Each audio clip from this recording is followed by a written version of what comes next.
In this video, we present the publication efficient coordination and synchronization of multi-robot system under recurring linear temporal logic. To specify the task assigned to the agents, we developed a new class of linear temporal logic, called recurring LTL. This allows for the specification of tasks that repeats infinitely often, and the insertion of a finite sequence of action between two consecutive states, without voiding the formula satisfactions. The core of the paper is our coordination and synchronization approach. It begins with an offline plan synthesis, followed by an online adaptation using a request-reply confirmation cycle that continues until all collaborative actions are completed. Additionally, using ROS2 communication, we developed a synchronization mechanism to handle tasks requiring precise timing. Next, we analyze the workspace.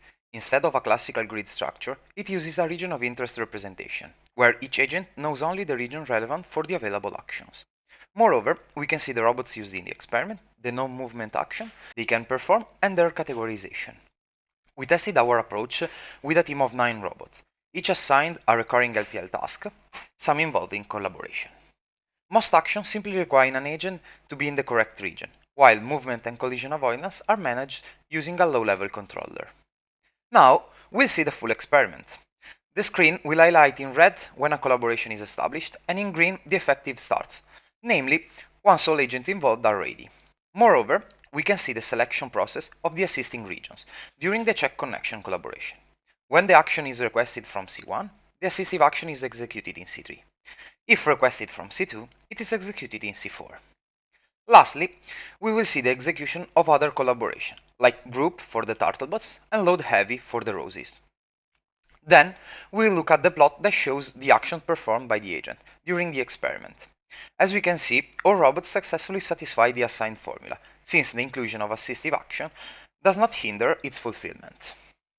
Next, we will showcase the remove object collaboration, where a Rosie uses a visual serving controller to pick a grape, represented by the Aruko cube, off of a turtlebot, and subsequently, given the position of the nearby basket, it places the cube inside.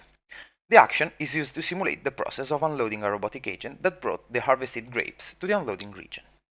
Finally, we will observe how the robots maneuver through the workspace, avoiding each other and obstacles, like the basket and pergola. The model predictive controller developed uses control barrier function as constraints for collision avoidance. Basically, every time step, each robot retrieves the position of all the obstacles from the motion capture system and builds a circular region around them.